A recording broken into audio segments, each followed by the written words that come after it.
mga kamamaw. Sakit sa mata ng ilaw, sa panliwanag. Ay mga kamamaw, meron ginagawa construction dito sa Milikoran namin. Ako lang yung nag-iisang nakapark dito. Halos lahat ng mga dito sa kabila, diyan sila nagpark, tsaka doon sa likod. Nakatira dito sa bahay, lahat sila sa labas, sa ibang lugar nagpark. Yun, may ginagawa ata ang ano dito, mga ayun, parang may inuhukay sila eh. Yun, may mga gamit sila dyan. Construction sila, 2 days na sila nagko-construction dyan. Water pipe ata ayusin nila mga kamama. Tinanong ko naman yung pinaka ano nila, yung head nila. Sabi ko okay lang ba nakapark ako dito dahil may nakaharang ng ano na wala talaga, di sila makakapasok. Naka road close talaga. Tinanong ko okay lang ba dito nakapark, hindi naman ba ako makaka-istorbo sa inyo. Sabi niya okay lang naman. Sabi ko tatanggalin ko na lang tong harang na to, lalabas lang ako pagbalik ko, magpapark ako ulit dito. Yan. Napakahirap din mga kamamaw ng walang parking area. Yan ang layo. Kaya mo pwede mo doon i-park sa may dulo doon. Doon sa may kabila. Kaso nga lang, alam mo na mga kamamaw, medyo mababait ang tao dito sa paligid. Napakahirap o hindi ka kampante na i-park mo sa medyo malayong hindi visible yung hindi visible yung sasakyan mo. Kaya buti na lang kahit paano pinayagan tayo na dito na lang mag-stay yung sasakyan. At the same time, buti nasa may front lang tayo, yung pinakabahay natin nasa pinakaharapan. Kaya hindi tayo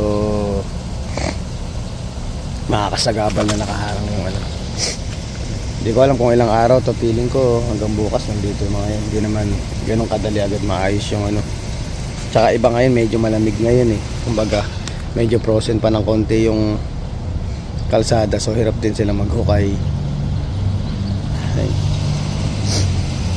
Tsaka hintay lang pala natin mga kamamo. Meron pala ako nung nakaraang vlog ko, may nakalimutan pala tayong itanong kay ate. Kaya ngayon marami nagko-comment. Maraming salamat sa komento nyo sa ating vlog nung nakaraan. Ayun, hintay lang natin yung tag dito,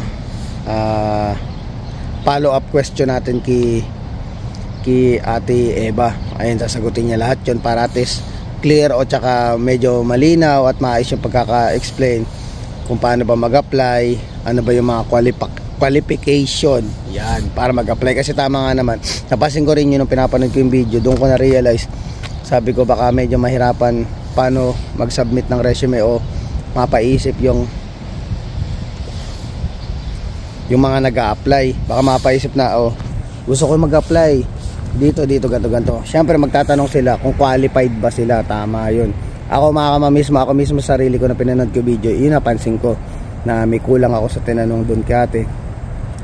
Para clarify natin lahat ng maayos talaga na maintindihan ng mga willing magpasa ng resume o mag-apply dito sa Canada.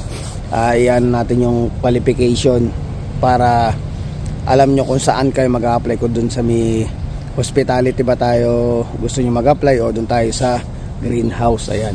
So ayan, i-clear natin lahat kay ate yan. Ang ginawa ko, hindi na ako pupunta kay ate. Sabi ko gumawa na lang siya ng video niya, explain niya lahat para at least yung sa mga interesado maintindihan nila lahat ng bagay-bagay. At kung sakaling may makalimutan ulit tayo, maglagay lang kayo sa comment box natin para at least kayo paano na ipapollow up natin ng maayos kay ate Eva yung yung mga hinaing nyo or mga hindi hinaing, mga tanong nyo para clear sa lahat at makapag-apply kayo ng maayos at makatulong kami ni ate Eva. Lalo na ako honestly, wala naman tayong hinihingi ng kahit anong kapalit kay ate Eva. Basta ako tumutulong lang ako. Ganun ako. Hindi ko nakasanayan na parang pag tumulong ako may kapalit. Hindi ako ganun mga kamama. Honestly, unahan ko na kayo para at least kung sakaling wala nang magiging question na oy, kaya ka lang tumutulong dahil may makukuha. Wala po tayong makukuha mga kamama. Isilip ko lang po lahat sa inyo. Wala tayong makukuha na kahit singkonduling dun sa kay ate Eva o wala akong hihingi o wala akong sinisingil na kahit Ang ginagawa ko lang to mga kamama is para makatulong dun sa mga Pilipino dahil naiintindihan ko po kayo. Alam ko po yung pakiramdam ng sitwasyon nyo, yung mga gusto mag-apply, dahil ako dumating ako sa point natin na nakailang agency din ako na in-applyan bago makarating ako dito. Inayos ko lang yung harang. Nakailang agency ako bago ako makarating dito. Talagang inabot ako ng sandamakmak, ilang taon ako naghintay para magkaroon lang ako ng employer. Mga ano yan, mabusisi, tsaka talagang kumbaga sasamahan mo ng dasal tsaka tiyaga sa pag-apply. Kaya masasabi ko sa inyo mga kamamaw, napakaswerte nyo na dahil automatic direct hiring na agad ang makukuha nyo. Hindi katulad nung pupunta pa kayo sa, yun explain ko na yun, maganda rin to para atis mas malinawan kayo na mas madali para sa inyo yung application ngayon kaysa dun sa naranasan natin. Yan, inabot ako ng ilang taon yun, 5 o 7 taon na, 5 to 7 years siguro kung yung papel ko ay nasa Mercan. Pero wala akong sinasabing pangat ang Mercan. Nagkataon lang ba na syempre nung mga panahon ko pahirapan pa talaga yung hindi basta-basta makakakuha ng employer, talagang maghihintay ka ng ganong katagal. Sinamahan ko ng dasal tsaka sa pag-a-apply mga kamamaw, kaya ako nakarating dito. Kaya ngayon napakaswerte nyo dahil automatic talaga mga kamamaw, direkta na, may employer ka na. Ang gagawin mo na lang is mag-apply ka, tapos i-clarify natin kay ate yung mga qualification para kung saan ka mag-a-apply at anong mapipili mong trabaho. Alin din sa dalawa, din sa hospitality ba o sa greenhouse. Kaya napaka laking chance mga kamamaw talaga na eto na yun. Try nyo na, baka sakaling itong pagkakataon na ito ay para sa inyo.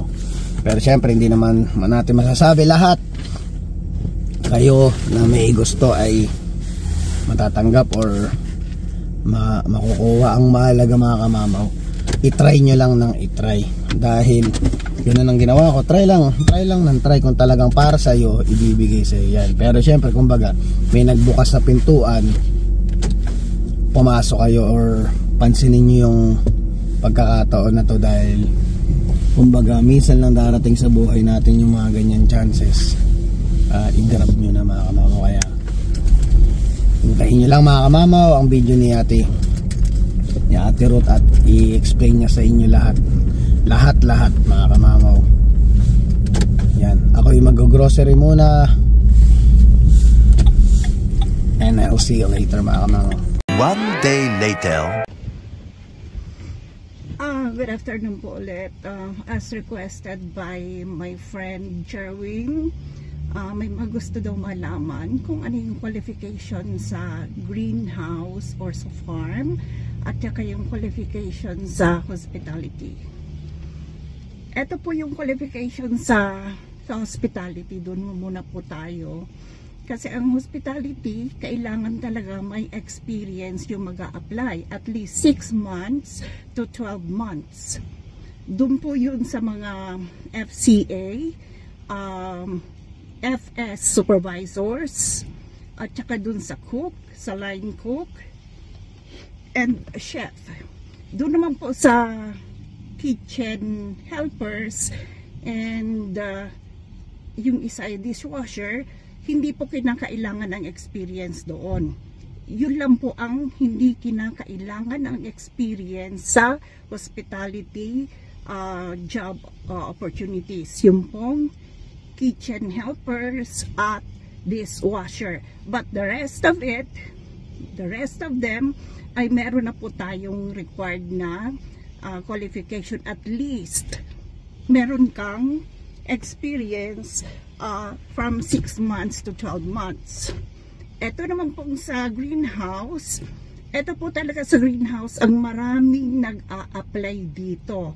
Kasi dito po sa greenhouse na tinatawag or farm, Wala pong masyadong qualification dito as long as you can speak and understand English. That is good for the employer. At ang iba pong employer ay nag-interview at ang iba naman po ay hindi. Sana nasagot ko na po ang inyong mga katanungan kay Jerwin. Kung meron po kayong tanong, mag-ano lang po kayo, pumunta lang po kayo, visit niyo po ang aking FB page. Ang ang FB page ay Ruth Eva. Makikita niyo po doon ang ang aking mga job postings. At kung may tanong po kayo, i-message nyo lang ako, or kasi po naka-private na ako ngayon na settings, or sabihin nyo lang kay Jerwin na may magme-message, may magtatanong, and then sasagutin ko po yan as long as may time ako. Salamat po. O yan mga kamamaw, nakita nyo na yung explanation ni ate na kung paano, ano ba yung mga qualification dun sa hiring natin sa hospitality, which is yung supervisor position, tapos yung kitchen helper, food counter attendant. Usually sa kitchen helper, tinanong ko na rin kay ate, yung sa kitchen helper daw kahit high school graduate lang pwede, pero yung mga supervisor, mga food counter attendant, which is dapat is kahit paano nakapag-aral kayo ng kahit vocational or nakapag kayo ng college, like for example ako vocational lang ako nakuha ko 2 years course ng HRM, yun bale HRS yung sa akin, so ganon, yun yung mga qualification para at least kinlarify ko kate para mahimay natin na maayos, para yung mga mag-a-apply alam nila sa sarili nila kung qualify ba sila dito, and then kung talagang gusto nila mag-apply, ayun, doon nila ipapasa yung resume nila, doon nyo ipapasa kung saan kayong category mag-a-apply na automatic qualify kayo dun sa and then yung sa farm, ganun din, high school graduate lang din yung kinukuha din, so hindi kailangan ng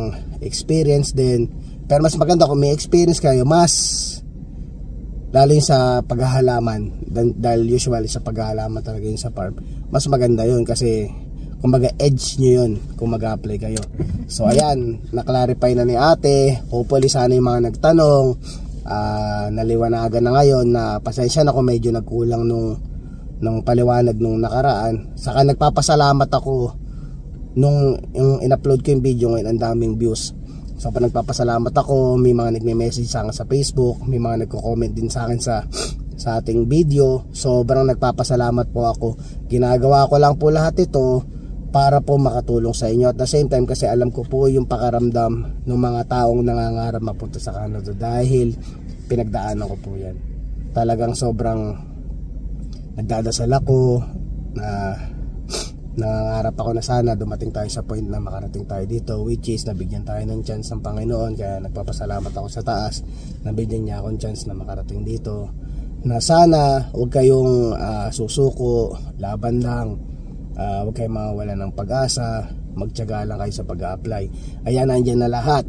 So so lahat ng pati yung info na yung Facebook account ni ate, pati yung email ad, lalagay ko lahat dito sa vlog natin.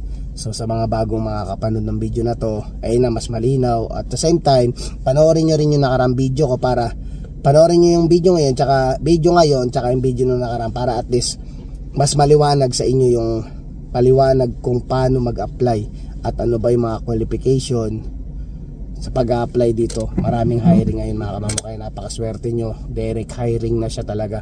Kumbaga automatic sa mismo direktang employer na kayo nag-apply, hindi nyo na kailangan bumagsak pa sa agency sa Pinas.